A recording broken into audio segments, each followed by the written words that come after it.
Fala pessoal, quem fala aqui é Leonardo Cavalcante, sou jornalista do BlockTrends e hoje eu tô aqui na Consensus 2024, trazendo diversas entrevistas e todas as novidades que vem por aí no mundo cripto, tá? Então vem comigo conferir mais esse evento. Aqui pessoal, eu tô na Consensus, tá? Uma das maiores convenções de cripto do mundo e tá bem cheio, tá bem animado, a galera tá bem bullish, tem alguns palcos rolando com algumas palestras. O evento acontece em Austin todo ano. Teve um ano que aconteceu em Nova York, mas a maioria dos anos é em Austin, é o natural, aqui fica no Texas. É bem bacana, é grande, fica num centro de conferência aqui e ó, tem alguns palcos rolando aqui. Entendeu? Aí tem algumas barracas de várias marcas interessantes, pessoal participando. Hoje mais cedo teve a palestra com a Kate Wood, a CEO da ARK Invest, founder da ARK Invest. Ela falou sobre Bitcoin, sobre a aprovação dos ETFs de Ether. Então, estou atualizando aqui com as novidades e mostrando um pouco aqui do evento para vocês. Bem legal aqui, ó. Mostrar um pouco do evento aqui.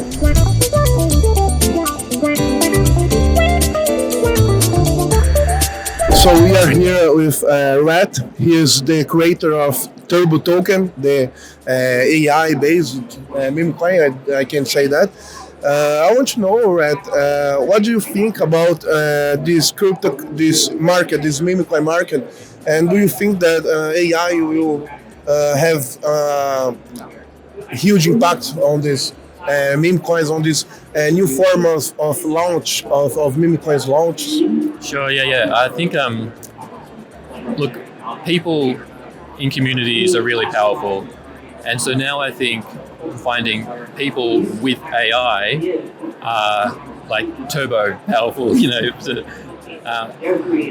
It's just something that I'm glad that I'm an example that just one single person with using AI can create something far beyond themselves, and you know that's what I'm seeing. It organically grow, and people using the value of memes, which is really just an idea, to reach new communities and to build new things and to have fun, really. And meme coin is all about community, right? What do you think meme coin have to be to engage with a huge community of or even grow in the market? Yeah, I think community is an important part, but it doesn't need, like, they feed off each other. So communities can come and go, but it's really the underlying idea or value that it's based on, that the unique goal that everyone's sort of going towards. And sometimes that's just price action at the time. They might be like, let's reach this particular price. But the price action speculation is fed off the underlying value of the idea once again and the sentiment of the community, and they feed each other. Sometimes the popularity brings interest in the price, and sometimes the popularity brings attention to the underlying value and the interest that there is there. And then the sentiment and interest that's been there all along while no one really cares, and the foundation of people who still care about it are still there in the community, that brings the popularity. So they sort of feed off each other and create a snowball effect. And just for the final question, how we can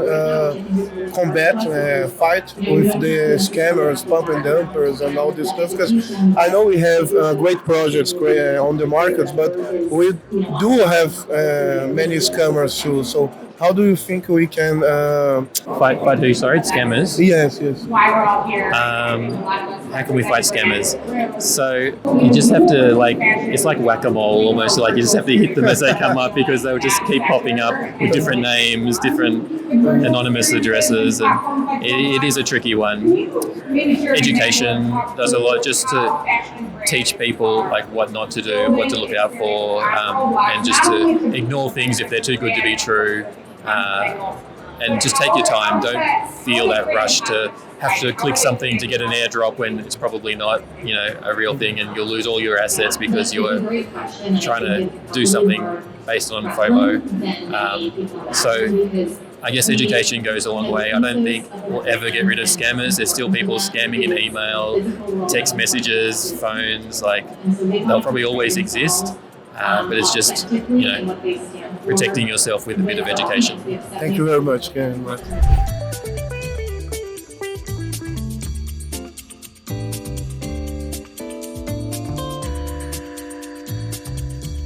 Hey guys, I'm with Tom, a founding partner on Delphi Ventures. of Delphi Ventures, and I would like to ask you, Tom, how do you feel about crypto and AI? I see you spoke a little bit on the stage, but how do you feel about that? How do you see the impact of AI on crypto market, and what do you lack of in this market? Yeah, no, thanks so much for the question. So the thing that initially got me really scared about AI was Sam Altman and OpenAI's team having complete control of a non-transparent model, having millions of applications built on top of that model, and it being a technology that is so powerful that it could influence society and the fabric of reality without us even knowing it, right? You're not seeing this certain person on a dating app. You're not seeing this certain news item, right? It's pushing you to engage in certain forms of content, things like that. The other guiding light that got me interested in open models and crypto AI incentives is that on the longest arc of technology, a robot will always use crypto rails over traditional banking rails. It will thrive in a permissionless nature. It's never walking into a bank branch. It's never getting a mortgage through, through a centralized party. It's never going to operate on systems that require human or meat-based type interactions. So my guiding principles are the desire for an open, transparent models eventually. It's going to be hard to do. And a guiding light that I think the most powerful technology of our generation will thrive using crypto. And one more question. How do you see the crypto markets in Brazil? Because I'm from Brazil and our newsletter and news portal is Brazilian. So how do you see the market? The digital real, the CBDC, are you looking, what are you looking in Brazil? I honestly don't know too much about it. I'd love to learn more, when you're free at some point, but I'm very much open and just love seeing builders of all countries get involved in crypto. I mean, developing countries, giant countries, doesn't matter to me, right? I just love seeing crypto being built globally, and that warms my heart. Thank you very much, Tom. Thanks so much for having me. Really appreciate it. Thank you. Então, pessoal, aqui a gente está no stage principal, tá? Vou mostrar um pouco deles para você, que foi onde a Kate Wood falou mais cedo sobre Bitcoin. Esse aqui é o stage principal da Consensus, tá?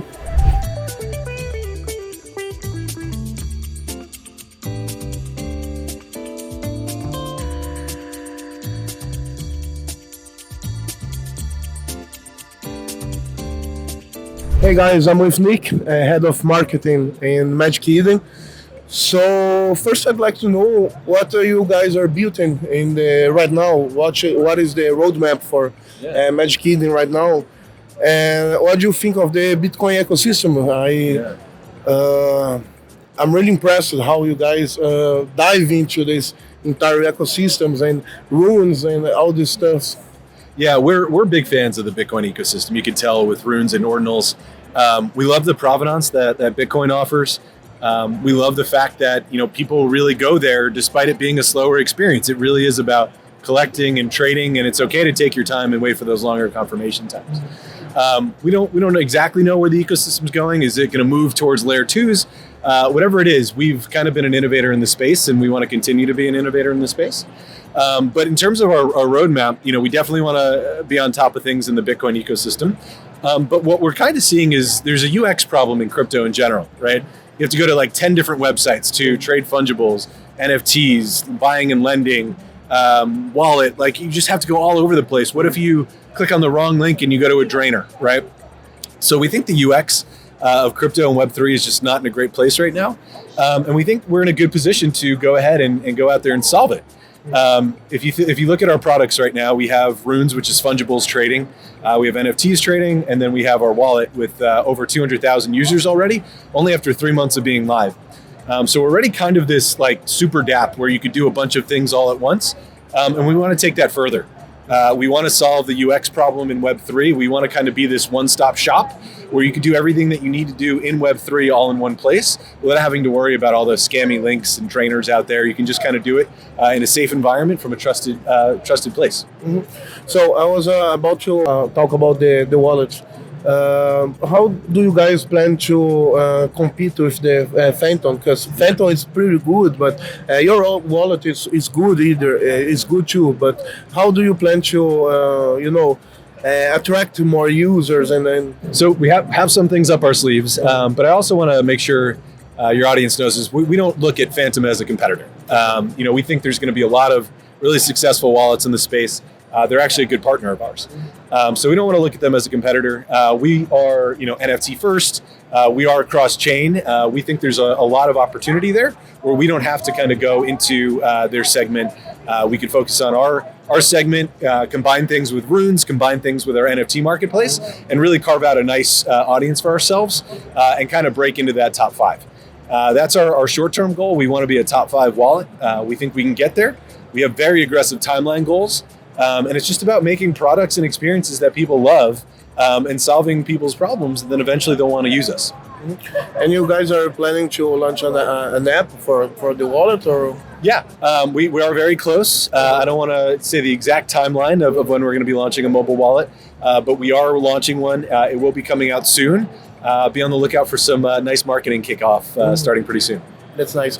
And what do you think about the runes? Can it be the personal view or the corporative view? But you think that the runes are here to stay, or it's just a trending? So you can talk bad about runes if you want. I don't know. we're actually the number 1 runes platform at this point. We have about 65% market share on runes and growing. We're big believers in runes. I think right now where runes are, you kind of have to tie it into the meme coin ecosystem a little bit. So if you believe in meme coins, you should believe in runes, in my view. And then, Bitcoin just has these massive whales there. The provenance of being the first chain, first mover since 2009, really just says a lot about, where runes can go and how big the market cap opportunity is. So we think people, if you're into memes, you should seriously consider runes at this point. Where we think Bitcoin's going is we at some point think Bitcoin's going to either move towards layer 2s or smart contract functionality could end up just kind of being on the main layer through like maybe some kind of covenants. I think I've heard rumors of some kind of covenant system coming out that introduces smart contract-like functionality. We're going to be at the cutting edge there. We think runes will kind of be there as well. Right now, they're kind of more meme coins, but we could see a world where there's more utility. And just the opportunity with, how big the market cap is on the Bitcoin side and the provenance there, I'm not sure you should be fading runes at this point. Bitcoin layer 2 ecosystem, do you guys plan to stay on the Magic Eden platform with the wallet, or do you guys plan to go to, I don't know, other layer 2 stacks, integrated with stacks, or another layer 2? We are definitely investigating the whole layer 2 space.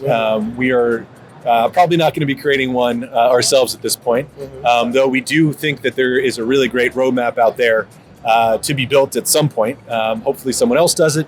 Maybe we look at it into the future or something like that. We're evaluating. We've spoken to Stacks. We love the technology they have over there, but we could also just kind of let the market speak.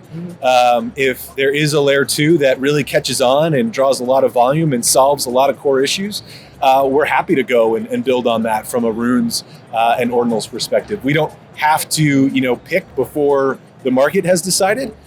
We're just going to make sure that we're fast and we're innovating quickly, and we're checking market trends as they develop. Okay, thank you very much. Yeah. It was a pleasure. Thank you. Thanks for having me. Então, pessoal, o evento é bem grande, como vocês podem ver, e tem um segundo andar. Então a gente vai pro segundo andar agora, dar uma olhada. Vamos pegar uma escada.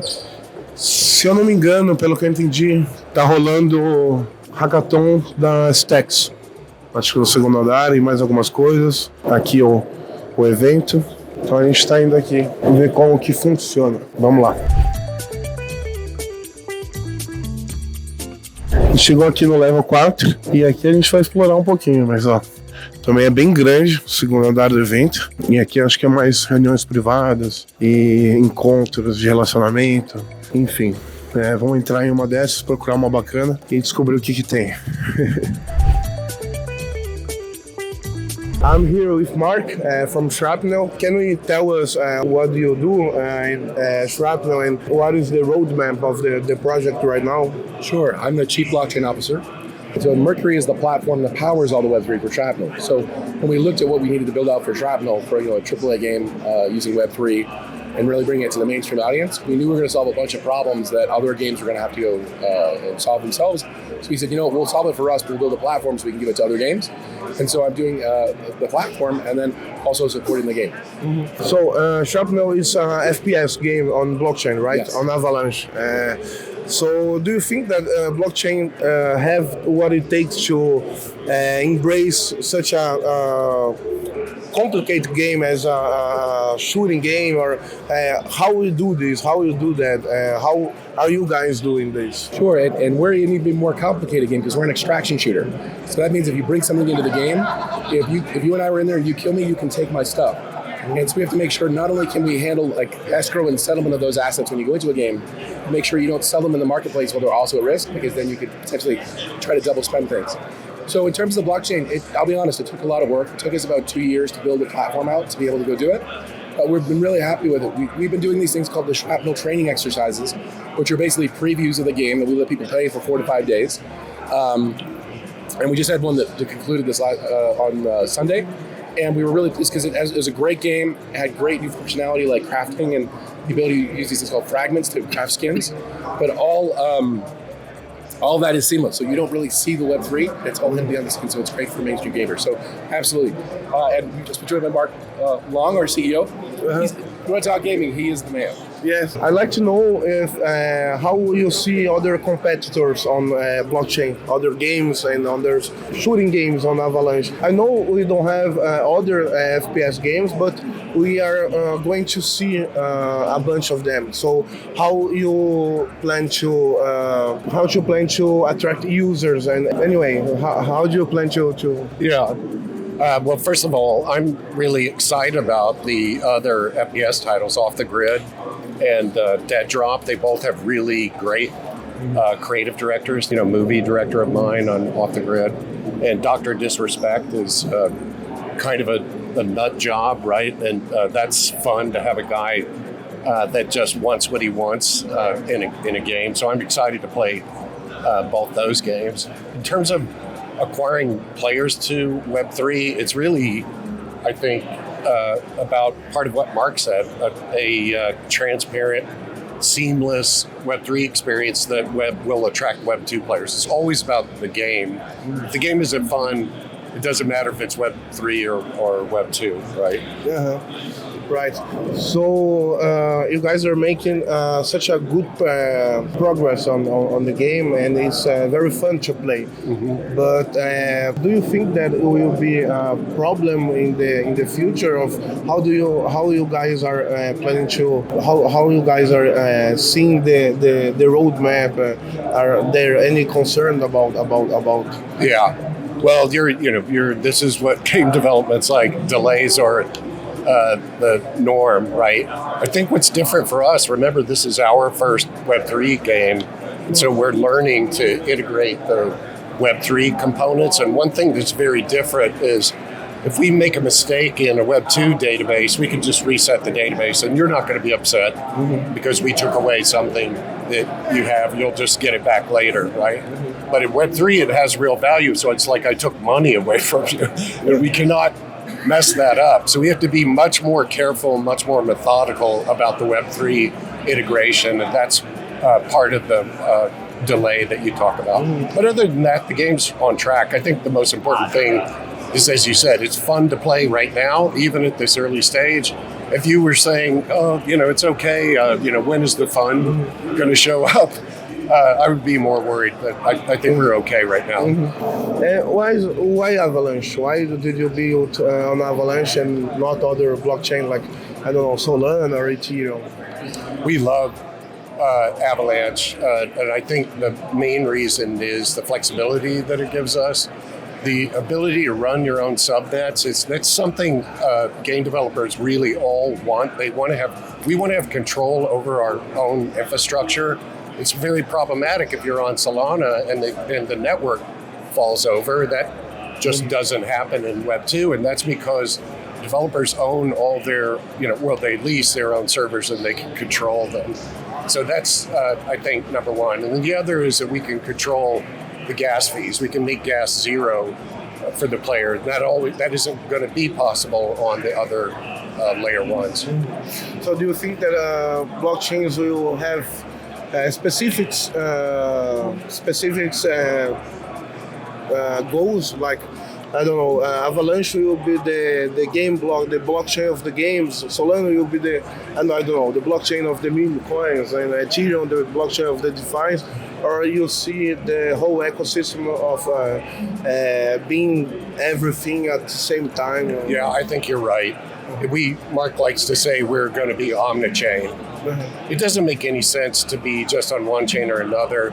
To me, it feels like the very early internet, when you're asking me, what part of the HTTP protocol are we compliant with? Like today, you don't even know what that is, right? But the entire internet runs on it. Yeah, totally. Like if you ever do like a Zoom call or a Teams call, you press a button, you talk to someone on the other side of the world. If you had to know what the protocols were and the networks were that actually facilitated that, you couldn't talk to anybody, right? And so we designed everything for multi-chain. We picked Avalanche, but all of our assets are bridgeable, so you can take those to whatever chain makes sense for you. And we index, because we have, for the game, that's where our chain is. But our marketing is wherever the audiences are, which may be on Ethereum or Polygon or Avalanche. So we have the ability to index all of those chains, and we bring a unified view inside of the game. So we're really designed from the ground up to be multi-chain. Maybe the final question. Most of players in Web2 games are Web3 users. So how can you attract Web2 gamers like Fortnite players and all these players to Web3? I see there's a lot of not fear but misunderstanding about blockchain coming from these players from Web2. How can we attract them to Web3? It's funny because when I hear some players talk about Web3, they're really scared. I'm like, okay, let's not talk about Web3. What if you could own your, because you've been buying currency that you can only use in one game, and you could buy assets that you really couldn't trade. Like you'd have to sell your account if you wanted to trade them. What if you could actually own that stuff and use it wherever you wanted to? Would that be cool? Like, yes, please give me that. And we just don't tell them it's Web3 under the covers, right? So if you focus on what the outcomes are that people want versus the technology is new and scary. But if you talk about what you're going to deliver for the player, I've not had anyone say, oh, I don't want that. Right? And so, and if you can deliver it seamlessly, like the team has done in the game, like I think it's going to be a watershed in terms of like when people see a really fun game and all this stuff is sort of invisible, and it just works, and they get all the outcomes that we just talked about. It's going to drive much more friendliness to Web3 gaming. And do you have anything to I think it's always about fun, and I play games that my friends play. So if you start playing it and you're having fun and you tell me to join you, that's how you're going to onboard Web 2 players. Converting them to a Web 3 player is pretty easy. In our game, it's an extraction shooter, so I don't win by murdering all the people in the level. I win by getting out with the most loot. And so that loot has real world value. As I accumulate loot, we're holding on to it, and we'll start sending you notifications. Hey, if you would just create a wallet, we'll give you this $20, $40, $60 worth of stuff you have. That's a pretty powerful economic incentive for somebody to try Web3. Okay, thank you very much, guys. Thank you, Leonardo. Nice to meet you. E aí, pessoal, estão curtindo as entrevistas? Ó, eu vou deixar aqui na tela uma playlist com todas as entrevistas que eu fiz lá no evento da Consensus, tá? Então corre lá.